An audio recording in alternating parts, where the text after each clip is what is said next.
Assalamualaikum warahmatullahi wabarakatuh, and very good evening everyone. My name is Nordania Patricia binti Shalini. So let's start our story today. Have you ever thought a classroom where no one is allowed to make mistakes? Every answer must be correct and every student must succeed on the first try. It may sound ideal, but in reality, such a classroom would create fear instead of growth. As students, we experience failure through tests, assignments, competitions, and also daily pressure from the academy. So we understand how disappointing poor results can be. Okay.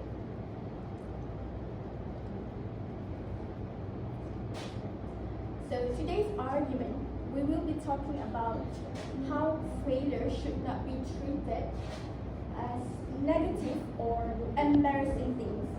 Instead, they should be intentionally taught as an essential part of education. I will be talking three key reasons in this speech of mine. So the first one is failure builds resilience. It encourages a growth mindset and it promotes self-reflection and accountability. So these qualities are vital not only for academic success but also for life well beyond the classroom.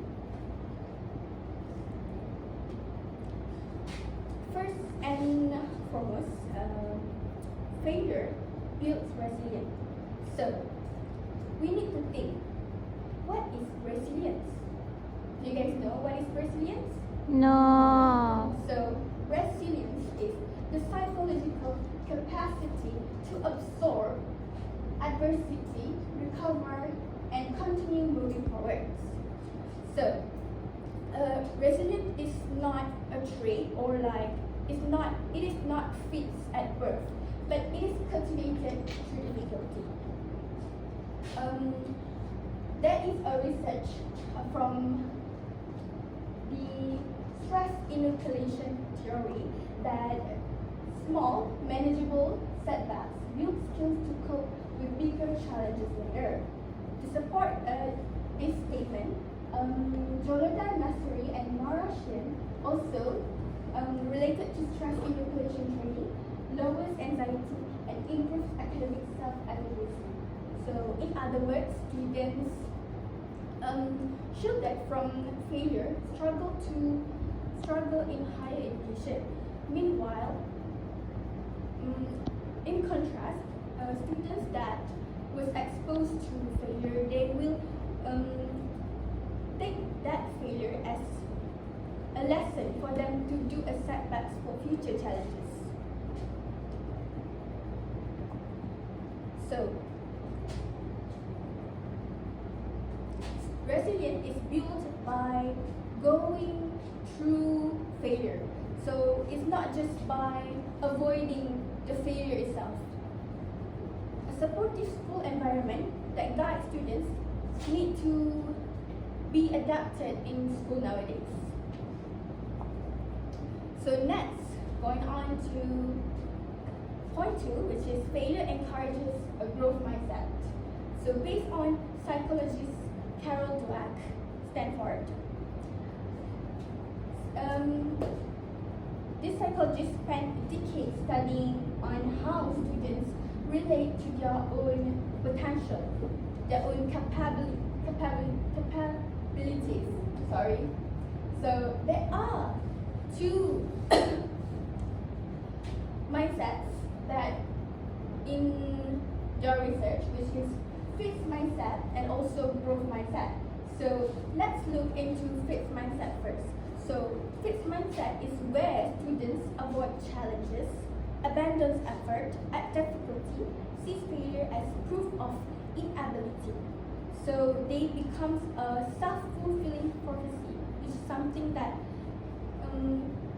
that will not be changed. So next, growth mindset.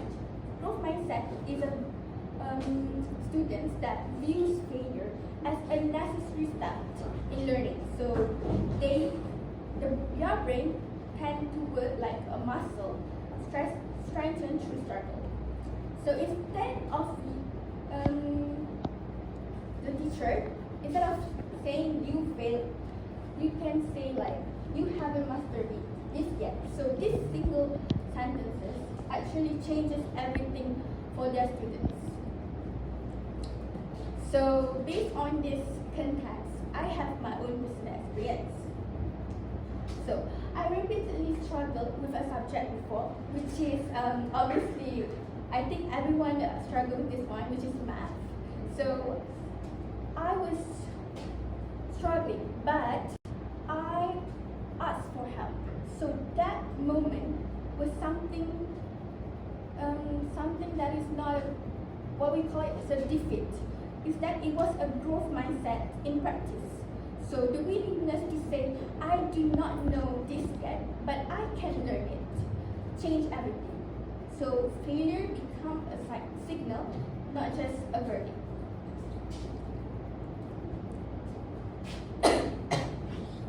So the third reason is that when failure is approached thoughtfully, it encourages students to reflect honestly on their actions and take genuine responsibility for their own improvement.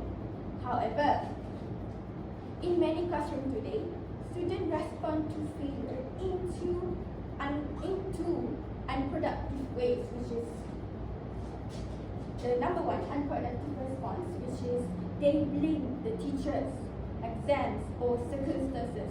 So there is no growth follows that. And unproductive response number two is that they accept poor results without understanding what went wrong. So instead of these two, what do we call it, prophecy, instead of that, we have to use the better way, which is metacognition. What is metacognition? So metacognition is a structured self-reflection. So it is linked to stronger academic performance and better emotional intelligence. So there is this one story. I was rejected from an interview. I had spent like months preparing for it when I was in high school. At first, I felt like it was very unfair. It was very not it. But after reflecting back, honestly, I realized that there were gaps I had overlooked. So that rejection reshaped my entire approach. So self-reflection turned disappointment into direction. So this is what accountability through failure looks like in practice. So in conclusion, failure should not be viewed as the enemy of education, but as one of its most valuable teachers. Through failure, students build resilience, develop a growth mindset, and learn to reflect on their actions and take responsibility for their own learning. So when students are given the space to make mistakes and grow from them, they become more confident and capable of facing future challenges. So here I am today, standing here to encourage all of the students to embrace failure, create a healthier and more meaningful learning environment. Instead of learning mistakes, instead of fearing mistakes, students need to see them as opportunities to improve and discover their true potential. This shift in mindset not only reduces anxiety, but also motivates students to take risks, try new approaches, and think more creatively. In the long run, these are the qualities that lead to a real success, both in academics and also in life. Teachers and parents also play an important role in this topic on how to shape failure, how failure shaped students. By supporting students, offering constructive feedback, and celebrating effort rather than just results, they help build a culture where learning is valued more than perfection. So when failure is treated as a natural and necessary part of the learning process, students are more willing to persevere and less likely to give up when faced with difficulties. So ultimately, education is not just about achieving perfect scores, but about growth, character, and lifelong learning.